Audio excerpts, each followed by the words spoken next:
Assalamualaikum warahmatullahi wabarakatuh. Salam guru penggerak. Perkenalkan, nama saya Hani Pujarama, calon guru penggerak angkatan 8 dari Kabupaten Barito Kuala. Di video kali ini akan dijelaskan aksi nyata modul 1.4 budaya positif.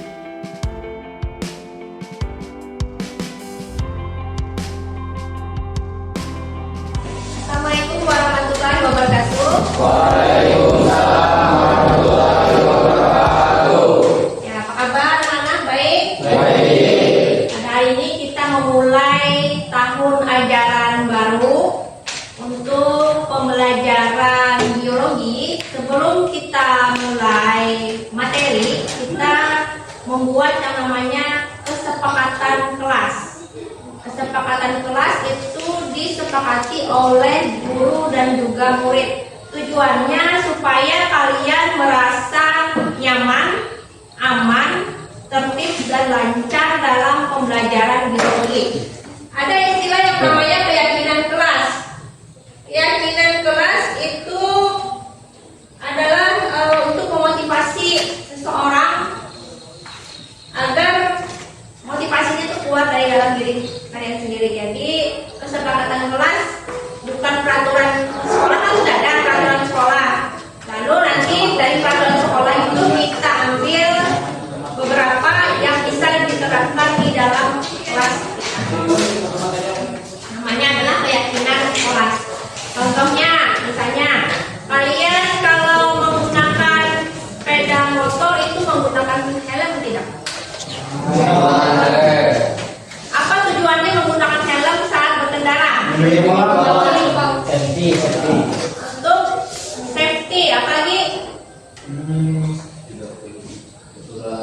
Untuk melindungi kepala. Jadi nilai dari kalian memakai helm saat berkendara itu untuk menjaga keselamatan. Nah, begitu juga dengan yang namanya kesepakatan kelas nanti akan menimbulkan keyakinan kelas. Fungsinya kita tahu untuk kelancaran kita dalam pembelajaran biologi. Kalian tahu kan peraturan kelas, peraturan sekolah? Nah, peraturan sekolah ada namanya peraturan sekolah. Setelah peraturan sekolah ada namanya peraturan kelas. Di sini sudah ada beberapa peraturan sekolah yang harus kalian baca. Nah, dalam peraturan kelas juga ada, lalu kita membuat kesepakatan kelas. Kira-kira di dalam kelas ini apa aja yang harus dilakukan agar kelasnya menjadi aman, tertib dan lancar? Silakan dituangkan di dalam kertas ini, ditulis. Kira-kira peraturan kelas apa yang kalian inginkan? Kesepakatan kelas apa yang kalian inginkan supaya belajarnya lebih nyaman, kalian bisa mengikuti dan menyepakati bersama guru? Silakan diisi ya.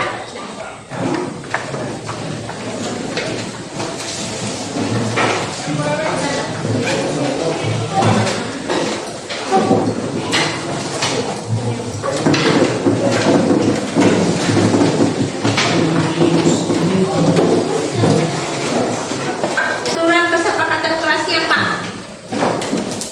Kita 1, 2 atau 3?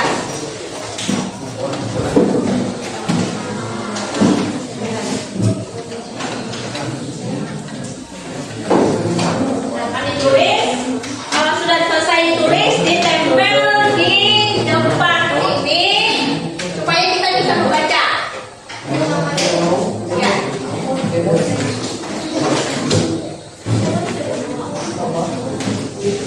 Kira-kira kalian inginnya kesepakatan kelas dalam belajar biologi itu apa?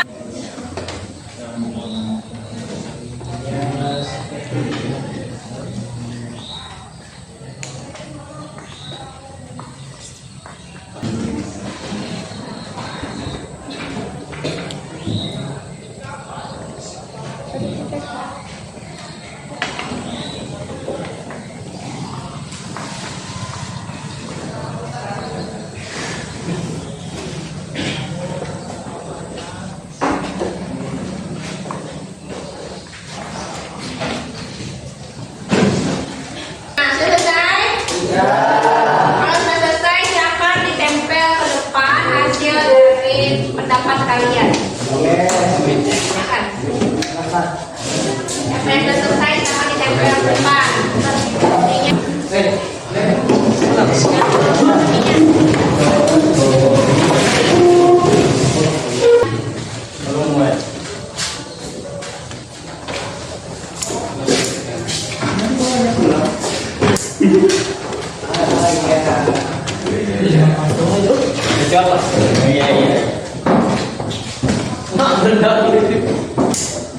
Di sini Ibu bacakan ada jangan membuang sampah di jendela.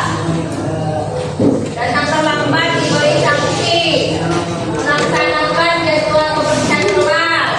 Jangan berkata-kata kasar kepada guru dan teman-teman. Kemudian tidak boleh membuli teman.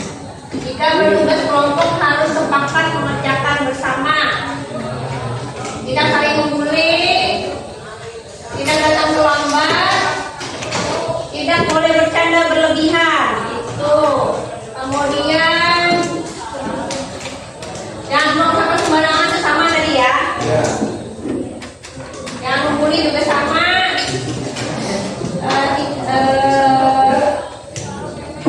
Menghargai perbedaan.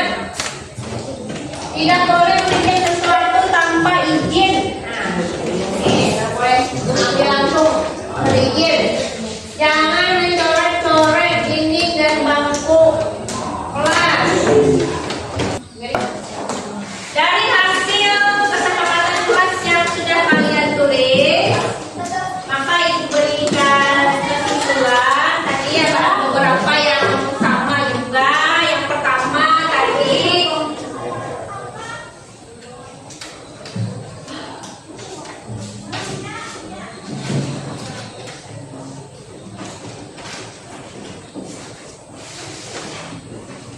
tidak boleh datang terlambat.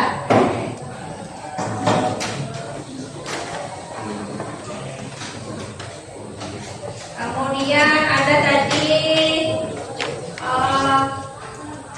memakai pakaian rapi.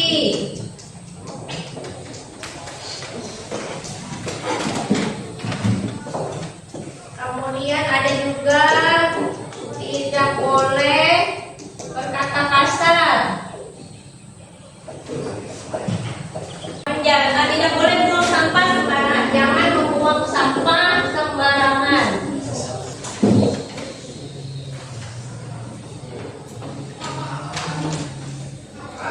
Tidak boleh mencoret itu sudah. Jangan buang sampah sudah. Tidak boleh membuli. Ini kata kasar. Nah, dari peraturan yang sudah kalian tulis, sudah disimpulkan ini banyak. Kemudian kita ini pasti ada kalimat negatifnya. Masuk kalimat negatif itu masih ada kata tidak dan juga jangan. Itu kalimat dan kata negatif. Kita ubah menjadi kata positif. Kira-kira yang nomor 1 ini masih ada kata negatifnya. Nah, berarti kita ganti menjadi kata positif apa kira-kira supaya ini hilang. Datang tepat waktu.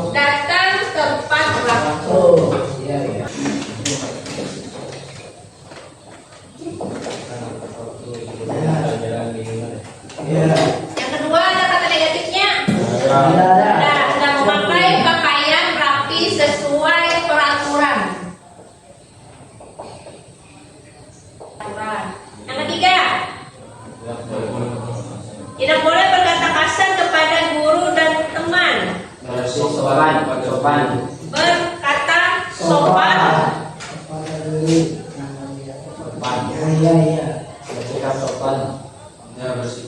Artinya sopan santun ya. Sopan santun kepada guru dan teman.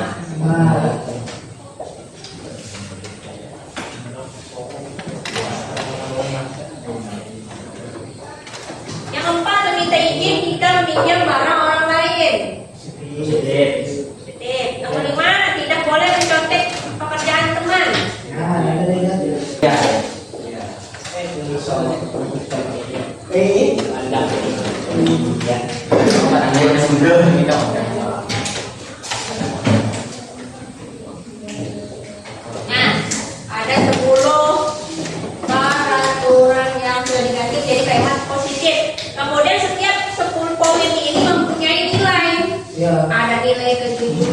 nilai saling menghormati, nilai bekerja, nilai tanggung jawab, nilai disiplin. Nah, kira-kira nomor 1 ini nilai apa? Disiplin. Nilai Disiplin. nilai. Kalau dia tepat waktu, dia kalau sebagai murid berarti dia memiliki Tanggung jawab. tanggung jawab. Disiplin dan percaya diri. Disiplin dan tanggung jawab. Yang kedua, memakai pakaian rapi sesuai peraturan. Sama, disiplin dan tanggung jawab.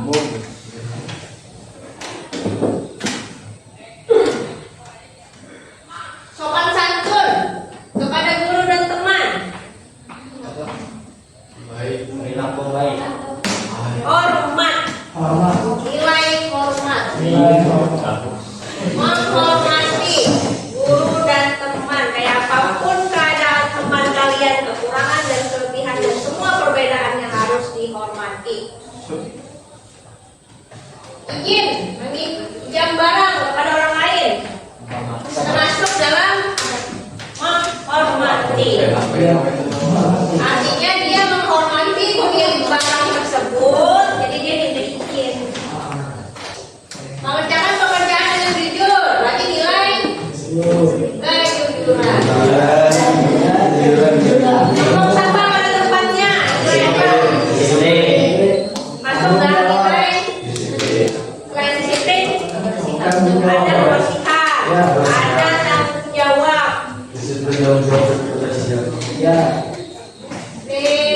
Tanggung jawab, ada laksanakan tugas piket kebersihan. Artinya kalian harus dilaksanakan piket yang bertanggung jawab dan juga dia bekerja. Semua tugas yang disuruh oleh ibu guru atau bapak guru itu dikerjakan, baik itu tugas piket maupun tugas-tugas materi pelajaran. Itu namanya bekerja. Aktif mengikuti pembelajaran. Itu masuk juga dalam bekerja. Kerja dan menjaga ketertiban kelas. Menjaga ketertiban kelas. Tanggung jawab. Saling menghormati dan menghargai sesama teman itu adalah hormat. Jadi ada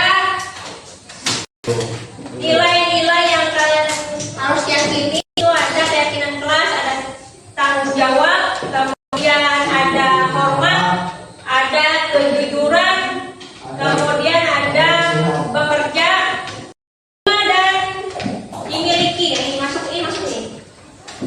Diterima dan dimiliki.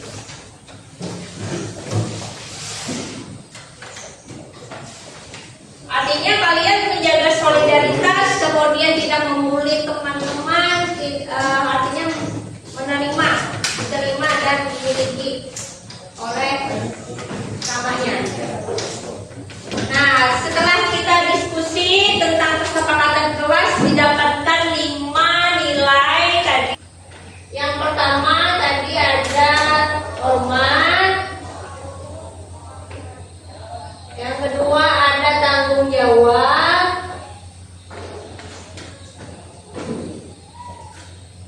Yang ketiga ada bekerja.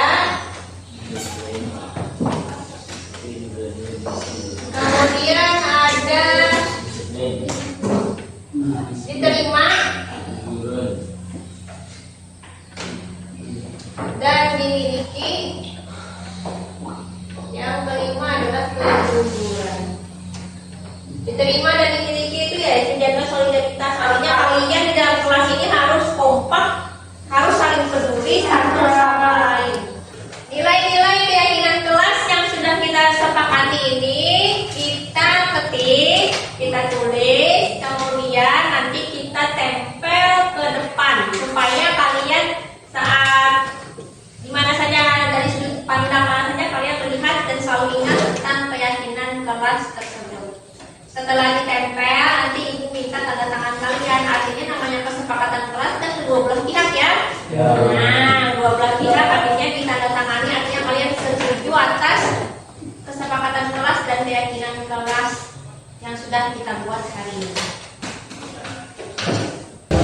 Nah, mau nak pemilu.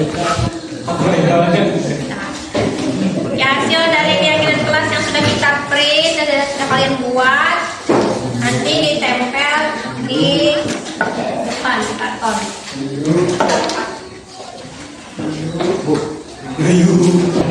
Ada kan ditempel hasil dari yang kalian buat ya.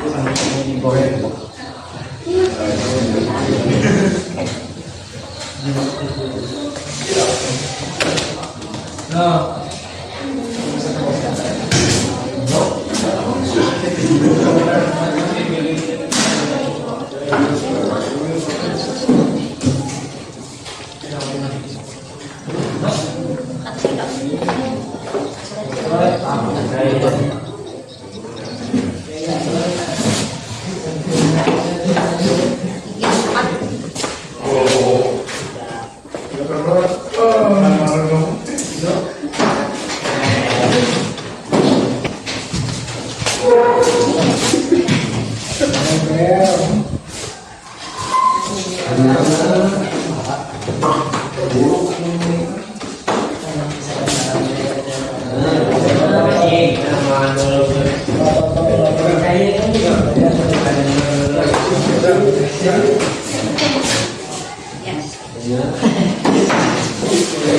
Ini adalah hasil dari keyakinan kelas yang sudah kalian sepakati bersama di dalam kelas ini. Ada keyakinan nomor 1 adalah hormat, yang kedua bekerja, ketiga diterima dan dimiliki, keempat tanggung jawab, dan kelima jujur. Hasil keyakinan kelas yang sudah kita sepakati, mari kita tanda tangani supaya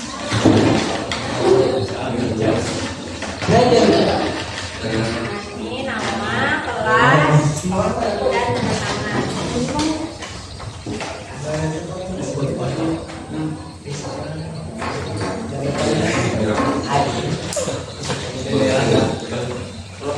Jangan sambung aja atau supaya aja.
Ya, kalian sudah menandatangani semua kesepakatan yang sudah kita sepakati. Kelas yang kelima, ibu ingatkan lagi ada 5 keyakinan kelas. Pertama, semua orang dan barang milik orang lain. Yang kedua, bekerja. Kami meyakini bahwa sangat penting untuk mengerjakan segala pekerjaan atau mengikuti kegiatan yang telah ditugaskan. Keyakinan nomor 3, diterima dan dimiliki. Kami meyakini bahwa sangat penting untuk diterima pada suatu kelompok dan saling peduli satu sama lain. Yang keempat, tanggung jawab. Mengikuti pelajaran dengan tepat waktu dan aktif, memakai pakaian yang rapi sesuai peraturan, dan yang terakhir, jujur. Kami menjunjung tinggi kejujuran dalam segala kegiatan, baik itu tugas, dalam hal apapun, menjunjung tinggi kejujuran. 5 keyakinan kelas yang sudah kalian sepakati dan kalian tandatangani. Ibu harap kedepannya kalian mematuhi dan mengerjakan semua keyakinan kelas yang sudah disepakati agar kalian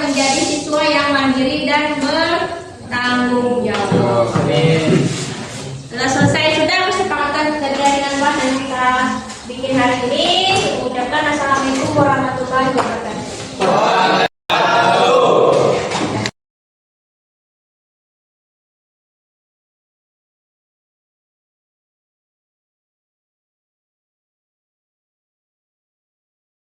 Ya, membuat kesepakatan kelas senang dan senang dan bersemangat lah karena ada kesepakatan ini, jadi kelas jadi lebih baik. Saya setelah membuat kesempatan kelas, perasaan lebih nyaman, tentram, dan semangat. Terima kasih. Kesepakatan kelas yaitu senang, tentram, dan merasa damai dan termotivasi untuk belajar lebih giat lagi. Terima kasih.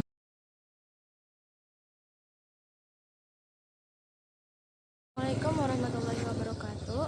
Perkenalkan, nama saya Marliana, kelas 11 IPA. Pentingnya membuat kesepakatan kelas adalah mewujudkan tujuan kelas yang mandiri, mewujudkan budaya positif sekolah, menciptakan komunikasi antara guru dan murid bisa menjadi lebih termotivasi dan bersemangat dalam belajar. Assalamualaikum warahmatullahi wabarakatuh. Perkenalkan, nama saya Januarido dari kelas 11 IPA. Pentingnya membuat kesepakatan kelas, murid dan guru mudah belajar dan mengajar, kelas lebih tentram, damai, dan rukun. Perasaan saya setelah membuat kesepakatan kelas yaitu perasaan lebih senang dan merasa lebih aman, tentram, dan merasa termotivasi untuk belajar lebih giat lagi. Terima kasih. Aksi nyata modul 1.4 budaya positif adalah kegiatan diseminasi atau penyebaran pemahaman kepada rekan guru di SMA Negeri 1 Bakumpai. Assalamualaikum warahmatullahi wabarakatuh. Waalaikumsalam warahmatullahi wabarakatuh. Yang terhormat Ibu Wakil Kepala Sekolah SMA N 1 Bakumpai, Bapak Ibu sekalian yang hadir pada hari ini. Pada hari ini saya akan mempresentasikan modul 1.4 tentang budaya positif. Mungkin para Bapak dan Ibu sudah familiar juga mendengar, ada yang sudah mengikuti pelatihan juga, kemudian ada juga yang masih belum mendengar tapi masih belum mempelajari. Nah, sebelum memulai tentang budaya positif, ulun hendak bertanya dulu kepada Bapak Ibu sekalian, kira-kira apa sih pentingnya budaya lingkungan suasana positif di lingkungan sekolah kita?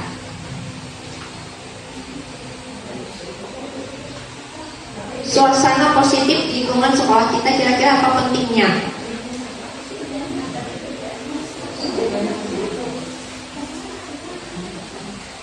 Ya, Ibu Rafiah, siapa Ibu Rafiah? Ya.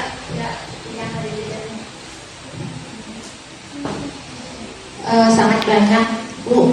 Di antaranya adalah menjadikan pribadi yang bertanggung jawab dan berbudi pekerti luhur. Itu salah satunya. Terima kasih ya buat Ibu Rafiah. Jadi suasana positif di lingkungan sekolah itu pastinya mempermudahkan kita dalam pembelajaran, sehingga kita dapat mewujudkan cita-cita kita kepada murid, yaitu adanya murid yang berkarakter, kemudian berbudi pekerti luhur. Ya, tadi pentingnya suasana positif di lingkungan sekolah. Untuk mewujudkan budaya positif di sekolah, maka kita perlu namanya disiplin positif. Di situ disiplin sebagai bentuk dari kontrol diri, yaitu belajar untuk kontrol diri agar dapat mencapai suatu tujuan mulia. Sebagai pendidik, tujuan kita adalah menciptakan anak-anak yang memiliki disiplin diri sehingga mereka bisa berperilaku dengan mengacu pada nilai-nilai kebijakan. Kebijakan universal dan memiliki motivasi intrinsik, bukan ekstrinsik. Nilai-nilai kebijakan ini ada berbagai macam versi pula, tapi sesuai dengan visi dari sekolah kita menggunakan nilai-nilai kebajikan, profil pelajar Pancasila. Kemudian memiliki motivasi intrinsik. Jadi motivasi intrinsik itu motivasi dari dalam diri siswa, bukan dari luar. Itu sebenarnya tujuan yang ingin kita capai, bukan? Nilai-nilai kebajikan. Nilai-nilai kebajikan itu adalah sifat positif manusia yang merupakan tujuan dari setiap individu. Nilai kebajikan yang ingin kita tuju pada murid itu mewujudkan profil pelajar Pancasila. Mungkin ibu-ibu sudah, bapak ibu sudah tahu aja profil pelajar Pancasila. Di dalam profil pelajar Pancasila itu ada 6 nilai. Pertama, beriman dan bertakwa kepada Tuhan Yang Maha Esa, yaitu mewujudkan religius, nilai religiusnya. Kita di sekolah sudah laksanakan pula dengan melakukan Jumat Takwa, khataman Quran, peringatan hari-hari besar agama, itu meningkatkan nilai religius, beriman dan bertakwa kepada Tuhan Yang Maha Esa. Kemudian mandiri di sini para siswa mandiri, belajar tanpa harus disuruh, belajar sendiri, mengerjakan semua pekerjaannya sendiri, itu artinya mandiri. Bernalar kritis, jadi berpikiran kritis. Berkebinekaan global, artinya berkebinekaan global itu dia tidak memandang suku, agama, dan ras. Kita ketahui di tempat kita ini ada yang berbeda agama walaupun sedikit, ada yang berbeda suku dan juga ras. Jadi mereka sama, tidak ada yang diskriminasi. Kemudian gotong royong. Untuk gotong royong juga kita sudah menerapkan mulai gotong royong kebersihan, gotong royong dalam berbagai kegiatan, baik itu gotong royong di kelas, juga untuk siswa-siswanya, atau gotong royong di sekolah. Kemudian kreatif. Jadi kreatif ini siswa dituntut untuk kreatif, baik dalam pembelajaran maupun juga dalam berbagai hal. Untuk menumbuhkan kreatif ini kita juga sudah laksanakan berbagai macam ekstrakurikuler, ada pramuka, kemudian ada olahraga, kemudian ada seni, juga itu untuk mengasah kreativitas dari siswa dengan mengembangkan sesuai dengan minat dan potensi siswa.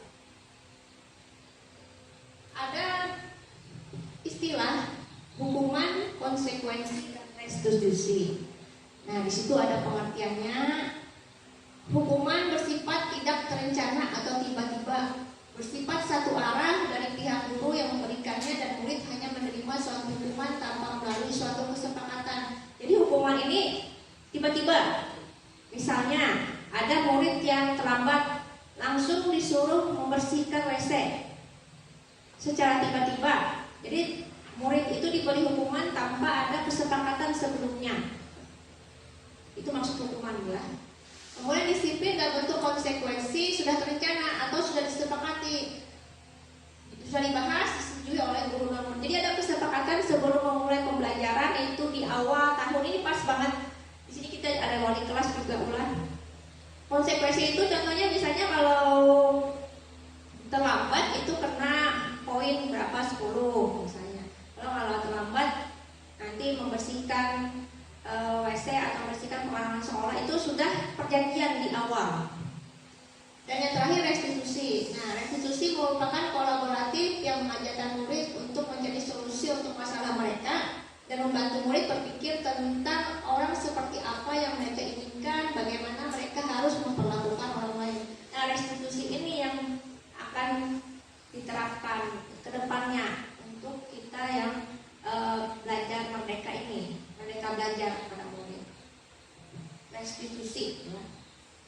Kalau biasanya istilah restitusi ini pada yang orang yang di penjara itulah pengurangan hukuman. Nah, tapi di sini kita memakai di sekolah pada murid. Untuk mengembangkan budaya positif, maka restitusi merupakan sebuah pendekatan untuk menciptakan budaya positif pada murid. Restitusi. Keyakinan kelas. Jadi keyakinan kelas ada sesuatu yang diyakini bersama, yang berasal dari penyatuan pikiran untuk menjadi nilai-nilai kebaikan untuk diturunkan ke kelas-kelas. Keyakinan kelas adalah sesuatu yang berasal dari keinginan untuk membentuk budaya positif. Jadi keyakinan kelas ini mulai dari keyakinan sekolah dulu, adanya visi dari sekolah, kemudian ada keyakinan sekolah, baru turunnya ke keyakinan kelas. Biasanya ini wali kelas lah. Wali kelas sebelum untuk ajaran baru ini, sebelum memulai dia ada membuat kesepakatan dulu antara guru sama murid. Keyakinan kelas itu tidak perlu banyak ibu-ibu, cuma cukup 10 aja yang mudah diingat oleh murid kita. Misalnya contohnya pertama, datang ke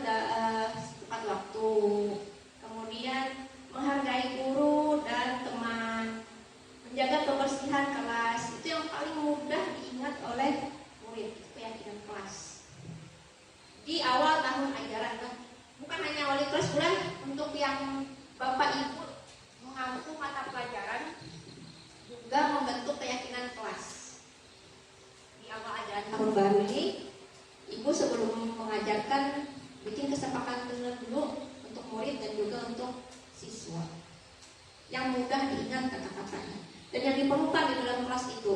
Tapi sudah disepakati antara guru dan juga murid. Dalam menetapkan keyakinan kelas, yang pertama menggali peraturan-peraturan yang perlu disepakati di kelas.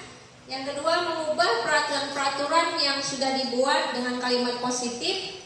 3. Menyarikan peraturan-peraturan yang sudah dibuat menjadi nilai kebajikan atau keyakinan.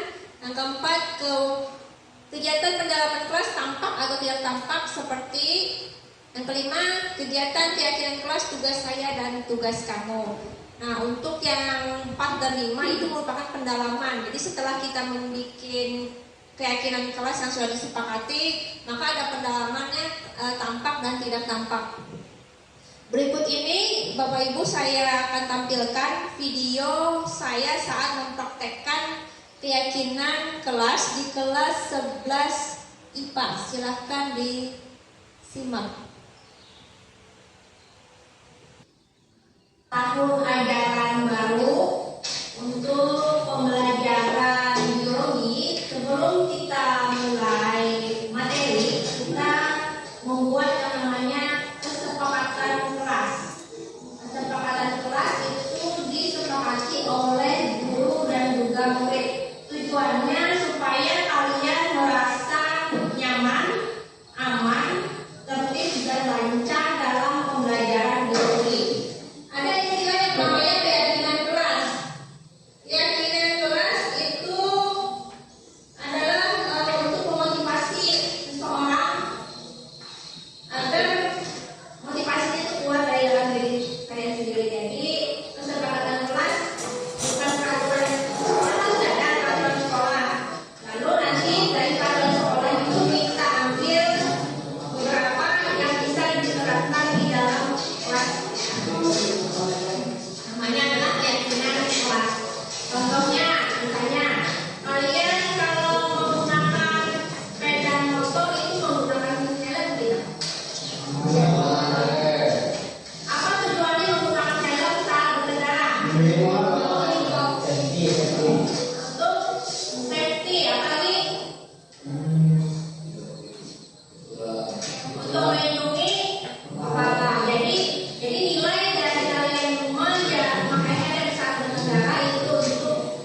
Ya, kata negatif kita ubah menjadi kata positif.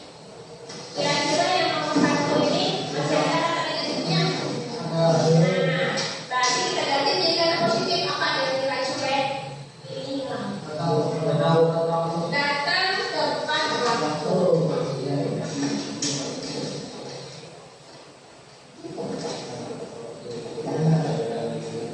Yang kedua kata negatifnya. Nggak memakai pakaian rapi sesuai peraturan.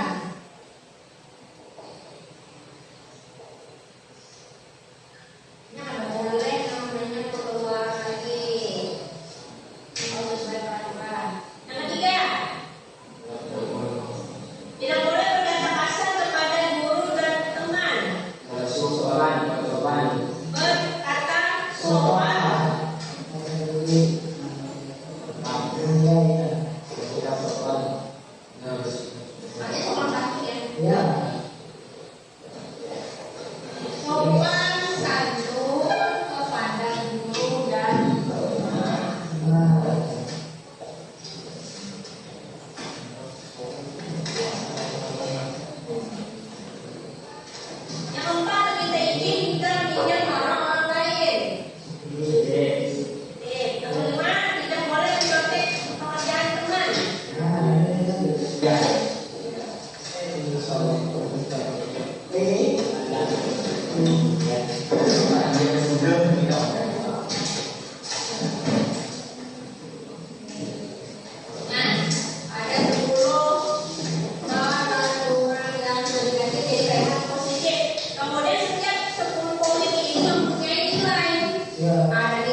Nilai-nilai yang kalian harus yakini itu ada jaminan kelas, ada tanggung jawab, kemudian ada hormat, ada kejujuran, kemudian ada bekerja, dan dimiliki. Ini masuk sini. Diterima dan dimiliki.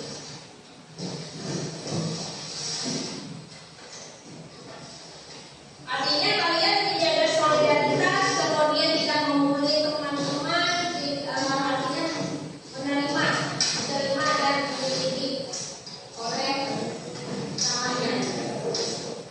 Nah, setelah kita diskusi tentang kesepakatan kelas, didapatkan 5 nilai tadi. Yang pertama, nilai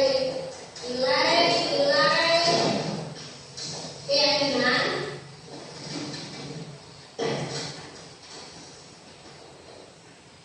Yang pertama tadi ada hormat, yang kedua ada tanggung jawab, yang ketiga ada bekerja, kemudian ada diterima dan dimiliki. Yang kelima adalah kejujuran. Diterima dan dimiliki itu ya menjaga solidaritas. Artinya kalian dalam kelas ini harus kompak, harus saling peduli satu sama lain. Nilai-nilai keyakinan kelas yang sudah kita sepakati ini kita ketik, kita tulis, kemudian nanti kita tempel ke depan supaya kalian saat mana saja dari sudut pandang mana saja kalian melihat dan selalu ingat tentang keyakinan kelas tersebut. Setelah ditempel nanti ibu kita tanda tangan kalian. Artinya namanya kesepakatan kelas kan 12 pihak ya. Nah, 12 pihak artinya ditandatangani, artinya kalian setuju atas kesepakatan kelas dan keyakinan kelas yang sudah kita buat hari ini. Nah, bodoh pemilu. Ya, hasil dari keyakinan kelas yang sudah kita print dan sudah kalian buat nanti ditempel di depan karton.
kebutuhan dasar manusia. Ini menurut William Glasser, ada 5 kebutuhan dasar manusia.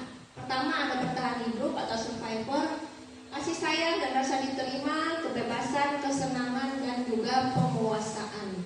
Jadi 5 kebutuhan dasar ini yang diperlukan oleh manusia.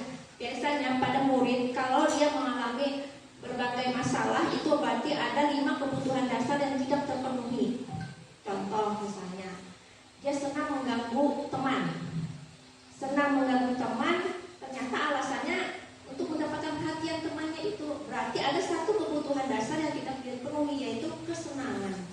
Bukan hanya murid, kita sebagai guru juga memiliki kebutuhan dasar. Dan setiap kebutuhan dasar itu pasti ada yang kurangnya, ada yang lebihnya. Jadi kita perlu mengidentifikasikan dulu. Banyak lagi ya untuk contoh-contoh murid itu kebutuhan dasar yang belum terpenuhi. Kalau misalnya juga dia suka mengganggu teman, ditanya alasannya, dipanggil, kenapa jadi suka mengganggu teman? Karena dia mengganggu teman itu merasa temannya tidak berani dengan dia. Berarti itu kebutuhan dasarnya untuk penguasaan. Dia perlu penguasaan yang kurangnya masih. Nah, untuk menangani dari 5 kebutuhan dasar itu ada berbagai posisi kontrol yang diterapkan oleh guru, orang tua, atau atasan dalam melakukan kontrol. Kelima posisi kontrol itu ada posisi penghukum, pembuat, rasa bersalah, teman, pemantau, dan manajer. Seperti yang sudah disebutkan tadi, kalau murid itu melakukan sesuatu yang kita anggap tidak benar, maka dia kebutuhan dasarnya itu ada yang kurang dari 5 kebutuhan dasar. Untuk menangani itu, maka kita perlu mengetahui teori kontrolnya itu dulu.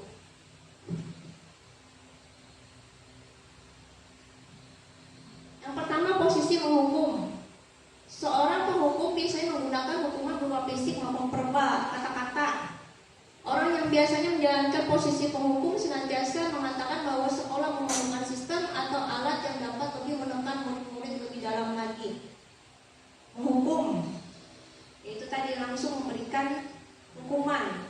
Biasanya dengan kata-kata yang kasar, menghardik, mata melotot, itu posisi menghukum. Ya.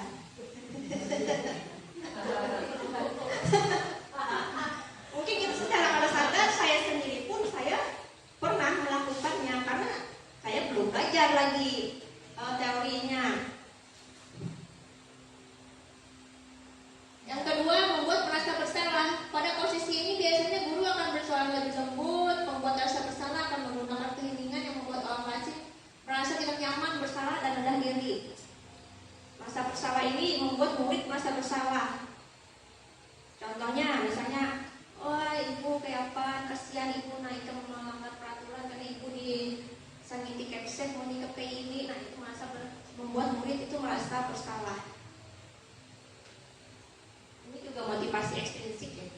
Menghukum rasa bersalah itu motivasi ekstrinsik dari luar. Posisi teman, guru pada posisi ini tidak akan menyakiti murid, namun tetap berupaya mengontrol murid melalui persuasi.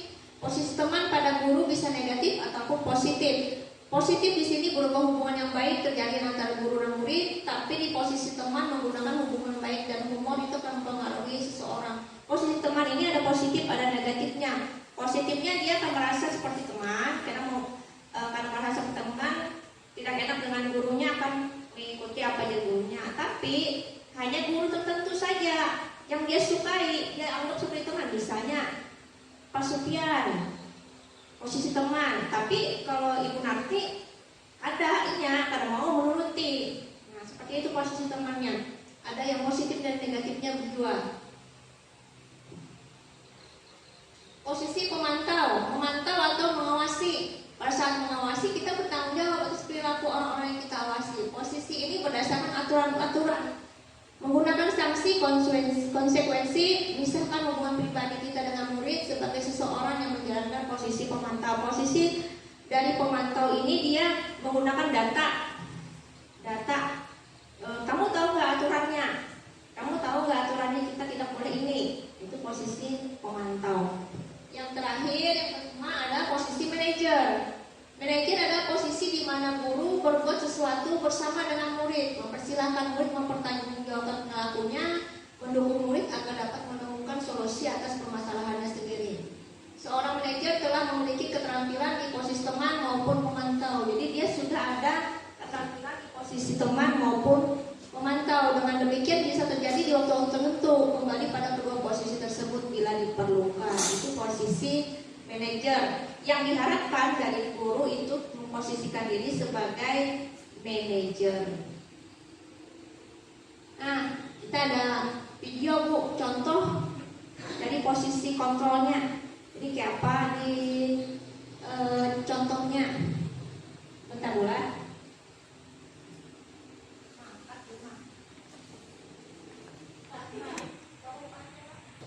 Ya, baiklah Ibu, ini saya sajikan video tentang contoh-contoh posisi kontrol guru di sekolah. Silakan diamati video yang saya putar.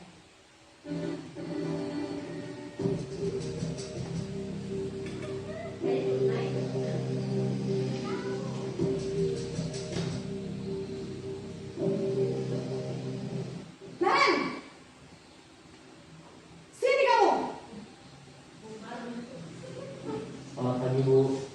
Selalu terlambat. Kamu deh, pasti terlambat. Maaf, Bu.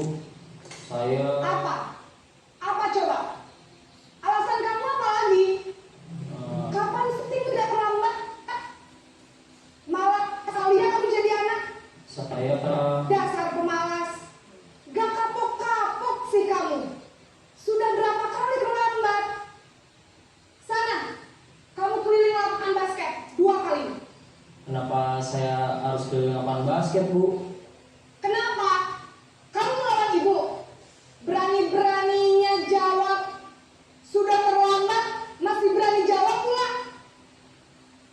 Sekarang, keliling lapangan basket 5 kali sekalian. Biar kapok. Cepat. Pergi sana ke lapangan basket. Posisi penghukum biasanya berbicara dengan nada tinggi, menghardik, menunjuk-nunjuk, dan menyindir. Hukuman bisa berupa fisik maupun psikis. Ibu dan bapak guru hebat. Dampak yang terjadi pada murid ketika guru berada pada posisi penghukum adalah murid cenderung akan memberontak, bahkan menyimpan dendam.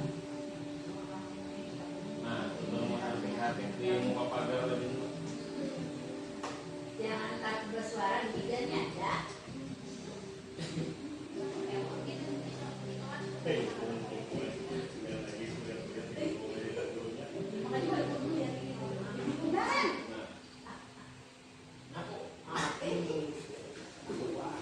Selamat pagi, Bu.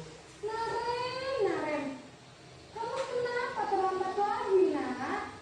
Ya Tuhan, Naren. Kamu senang ya bikin ibu susah ya? Kalau kamu terlambat lagi, nanti ibu yang ditegur bapak kepala sekolah, nak. Disangka ibu tidak bisa membina kamu.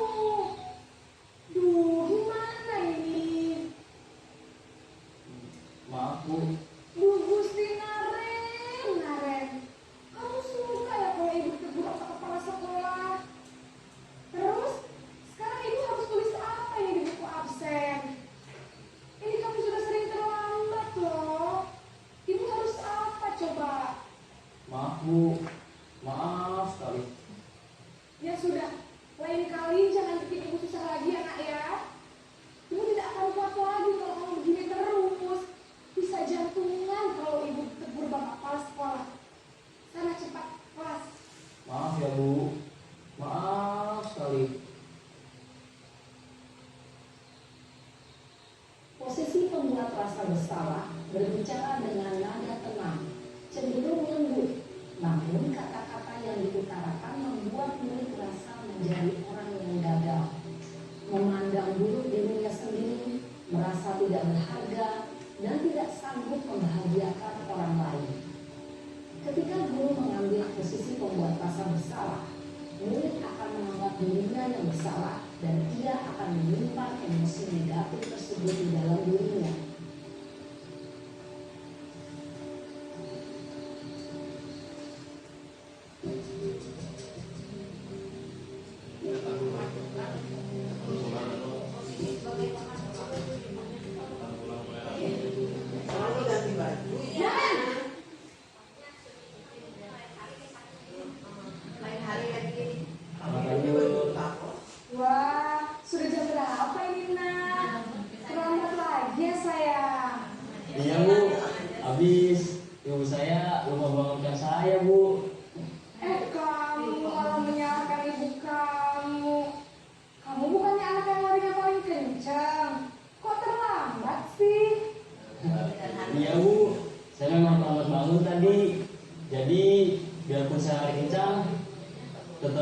biar kejar Bu.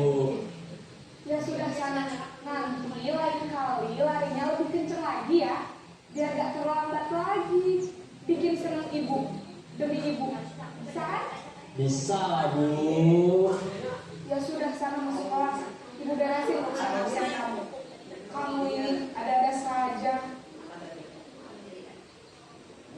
Dalam posisi saat guru berbicara dengan nada suara ramah, akrab, cenderung bersinar guru untuk menjaga suasana yang santai. Murid akan merasa senang, aman, dan akrab dengan guru. Identitas yang tercipta adalah identitas sukses atau berhasil. Namun, perlu diingat, karena ini masih dorongan eksternal, maka ada faktor ketergantungan dari murid kepada orang tertentu. Di sini guru aksennya, sehingga di lain waktu murid bisa berperilaku baik, namun hanya kepada orang-orang tertentu saja.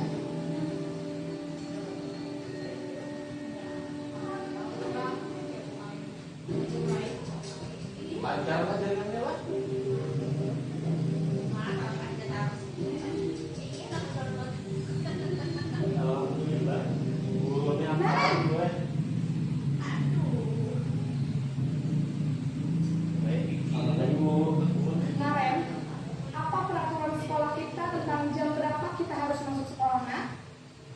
Kita harus di sekolah jam 7 Bu. Iya betul, sekarang sudah jam 7.20. Naren sudah tahu konsekuensinya jika terlambat hadir.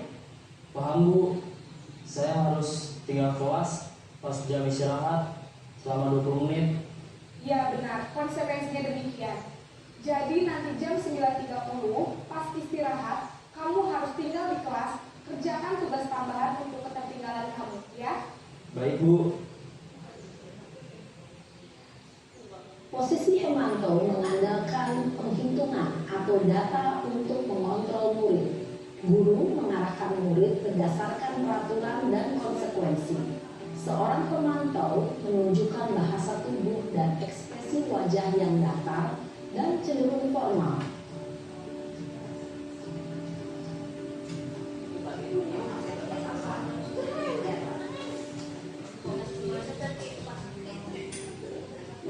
Nah, ini manajer nih misalnya Ibu nih.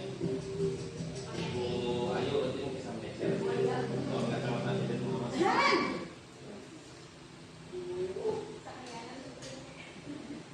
Selamat pagi Bu. Selamat pagi, Naren. Maaf Bu, saya terlambat. Iya, sekolah masuknya jam 7, sekarang sudah jam 7.20. Jadi sekarang bagaimana ini, Naren? Maaf Bu, saya lupa setel alarm saya semalam. Baiklah, menurut kamu, keyakinan sekolah yang mana yang perlu kamu tingkatkan? Menghargai diri sendiri dan orang lain mungkin ya Bu. Setuju. Jadi, apakah Naren meyakini prinsip saling menghormati tersebut? Iya Bu, saya meyakininya.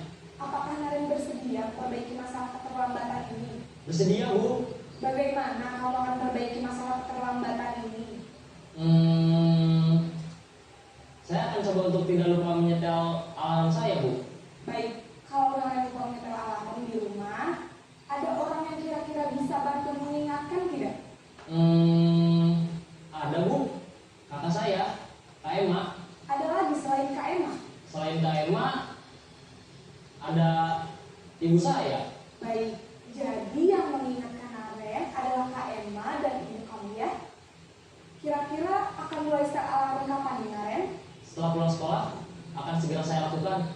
Baik, jadi Naren akan setel alarm untuk bangun besok pagi dan akan diingatkan oleh kakak dan ibunda Naren ya. Ada lagi yang mungkin perlu dilakukan, Naren, agar tidak terlambat bangun lagi? Tidak ada Bu. Baik, Naren, terima kasih untuk kerjasama kamu. Sekarang kamu perlu kembali ke kelas untuk belajar. Baik Bu, terima kasih.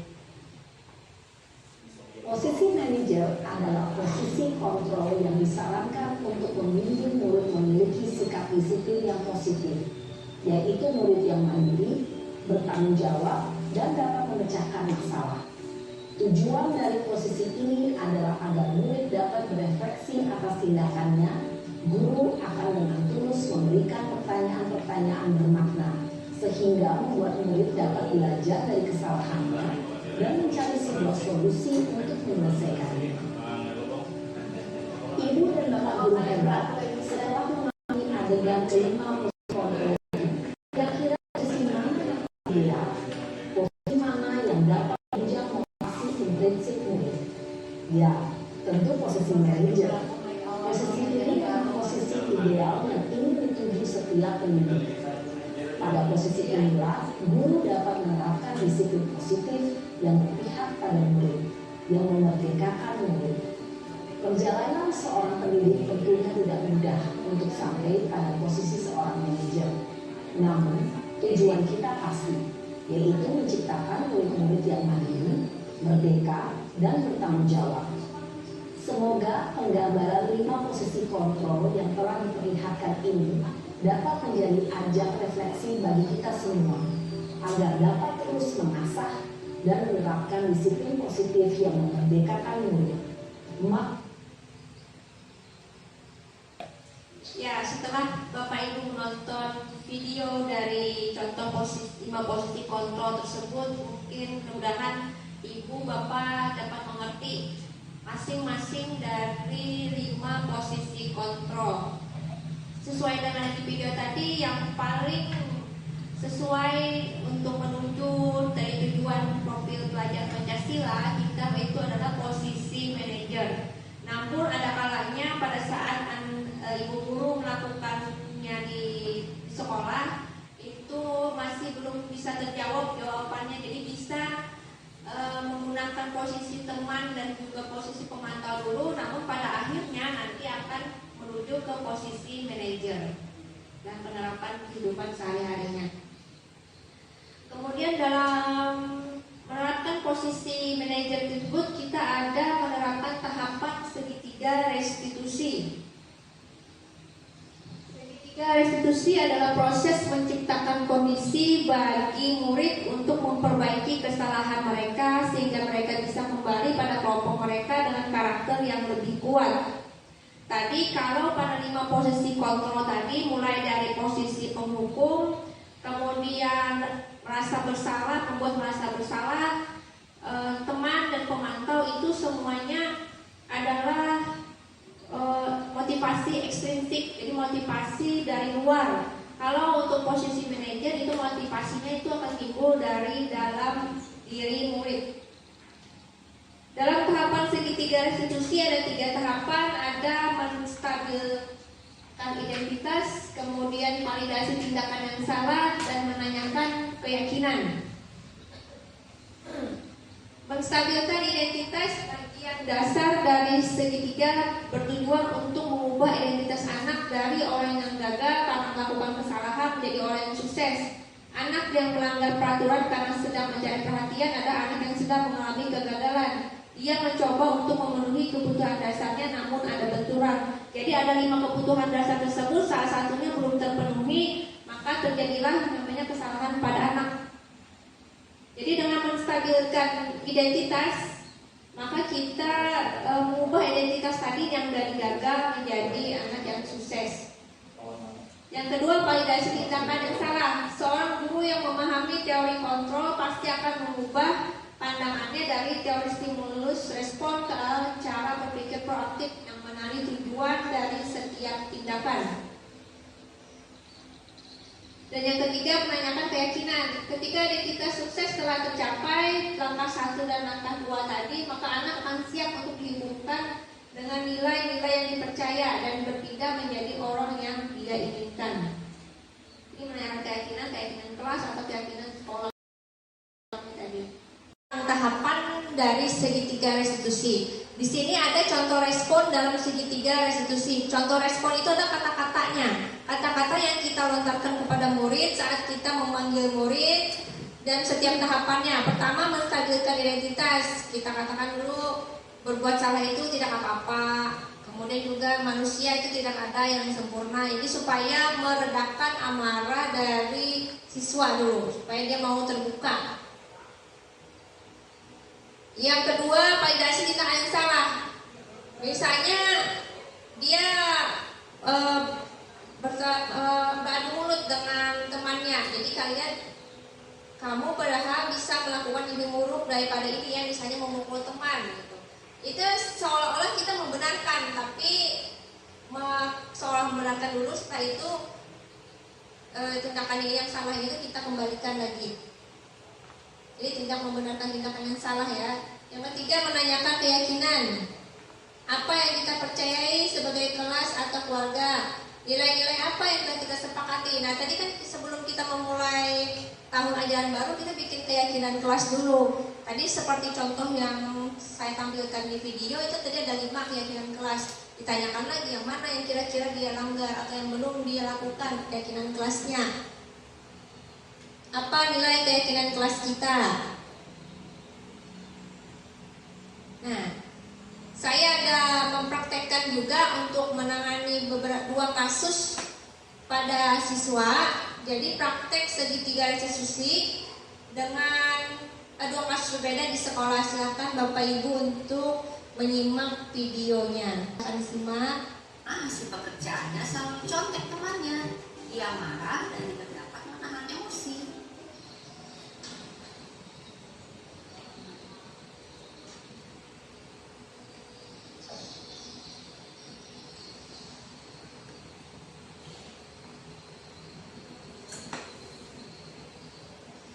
Kenapa ya? Enggak. Beneran? Iya.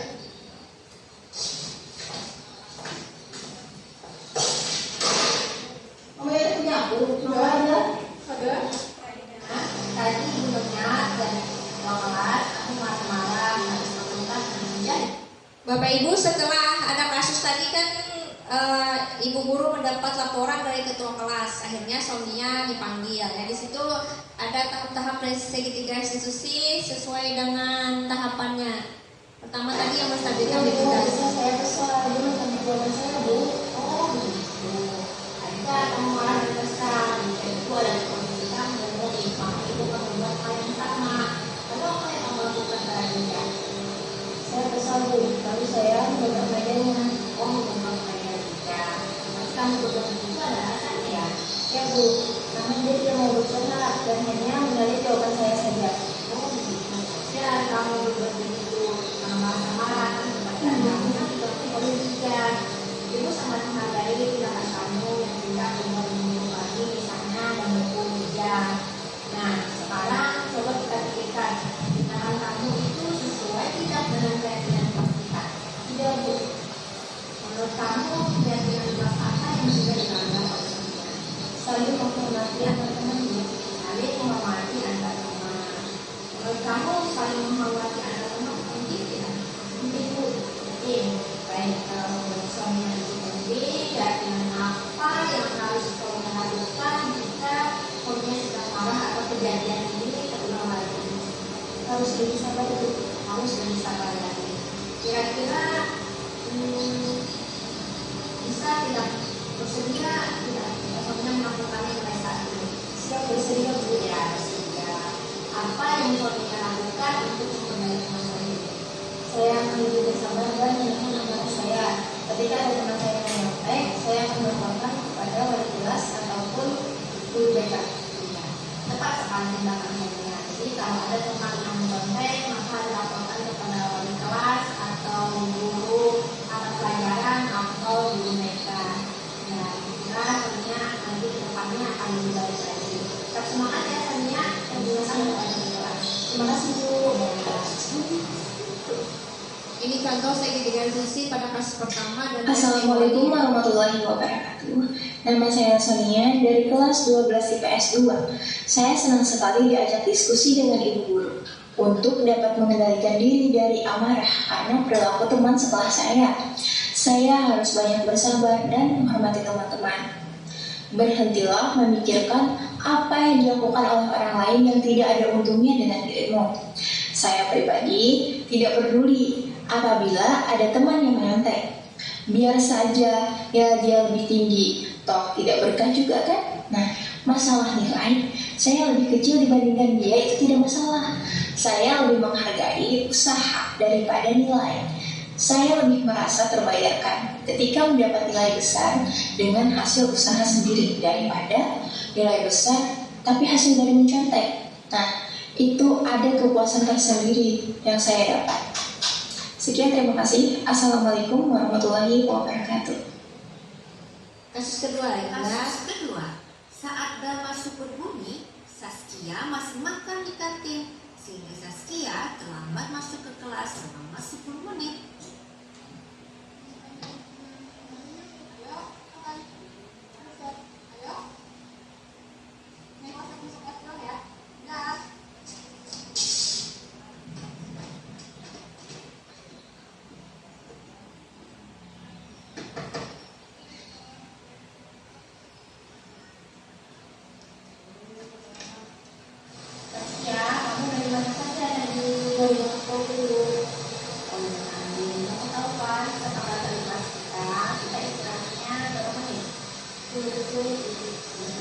Kita istirahat mulai jam 10.50 sampai jam 10 lewat 50 menit. Ya, jadi tadi saya terlambat ya. Ya, Saskia, semua orang itu pernah melakukan kesalahan. Jadi tadi Saskia terlambat selama 15 menit itu kenapa? Karena ngobrol sama teman Bu di depan kantin. Terlambat ya. Ya, ini mau nanya apa kesepakatan di kelas atau keyakinan kelas yang sudah kita sepakati bersama di kelas? Disiplin dan masuk pada tepat waktu. Ya, disiplin masuk kelas tepat waktu. Jadi saya tidak akan mengulangi lagi perbuatan dari Saskia. Tadi kesepakatan kita disiplin dan juga tepat waktu. Kemudian juga disiplin dan tepat waktu kan itu sangat penting dalam kehidupan. Kan Saskia pasti ingin menjadi orang sukses ke depannya. Orang sukses itu biasanya pertama dulu dia disiplin, kemudian dia tepat waktu. Jadi mengharapkan Saskia juga menerapkan sifat disiplin, tanggung jawab dan juga mandiri.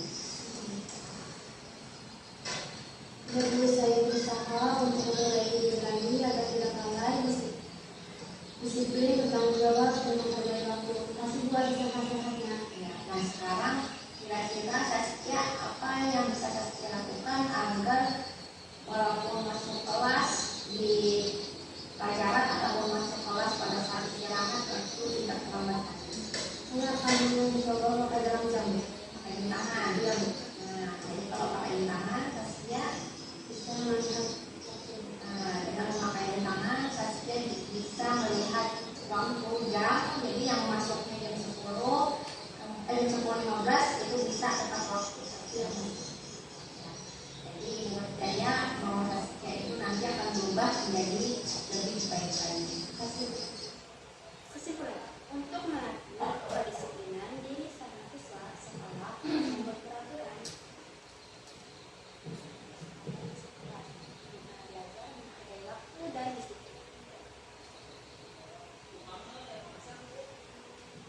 Ya, itu Bapak Ibu Guru, dua kasus yang ditangani menggunakan tahapan segitiga restitusi. Jadi kita selalu menempatkan posisi kita sebagai manajer terhadap menghadapi masalah murid.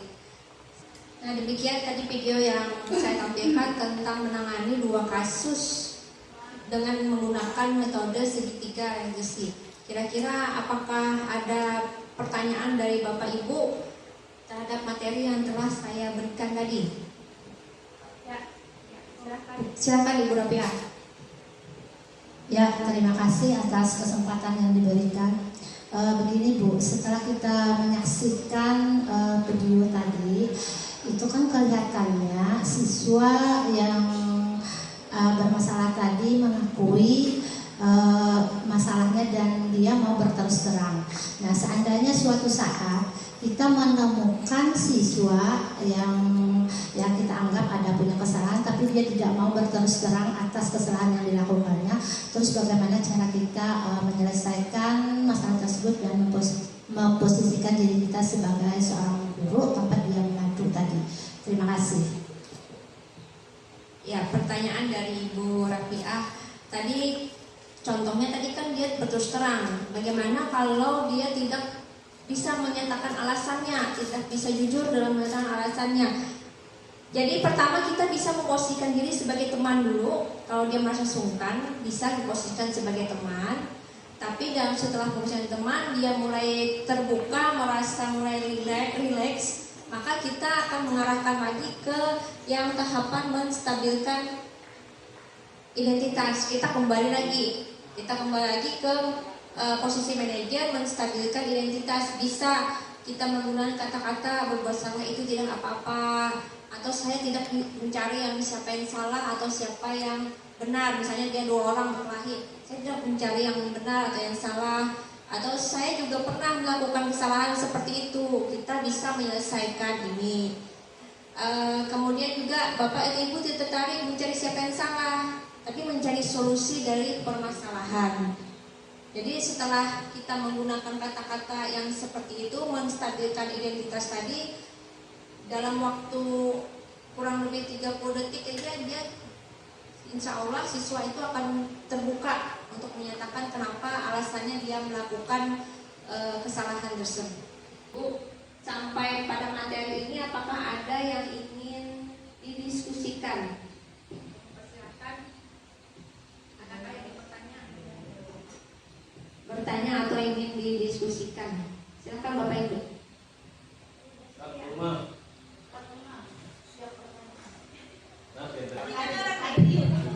Assalamualaikum warahmatullahi wabarakatuh.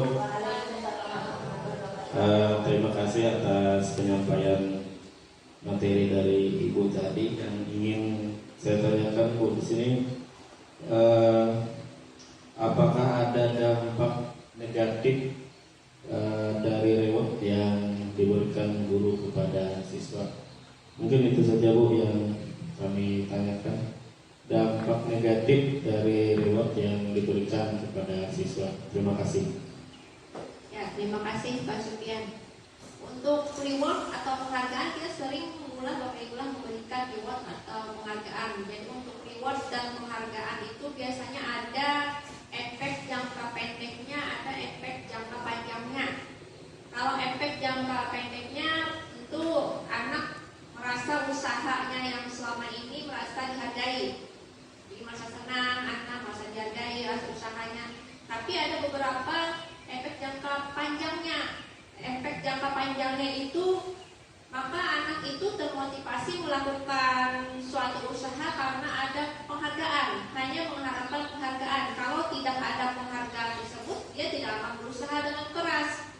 Itu salah satu dari efek jangka panjangnya. Kemudian juga dia akan merasa tertekan.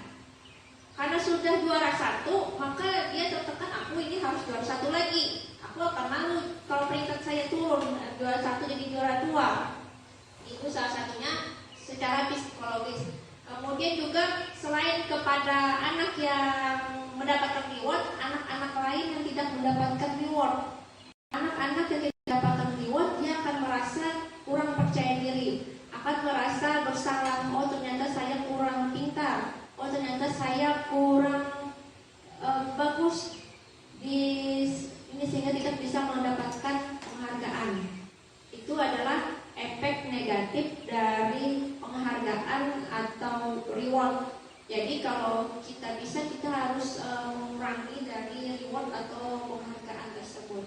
Jadi anak-anak yang tidak mendapatkan itu nanti tidak merasa percaya diri. Jadi karena saya sudah tidak bisa, jadi saya biasa-biasa aja, saya tidak akan berusaha keras, karena sudah tentu si A itu nanti yang akan ranking 1-nya nantinya.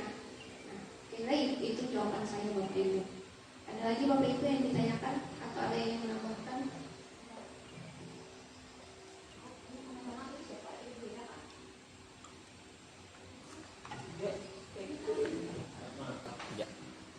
Ya, terima kasih Bapak Ibu atas pertanyaan dan juga diskusinya.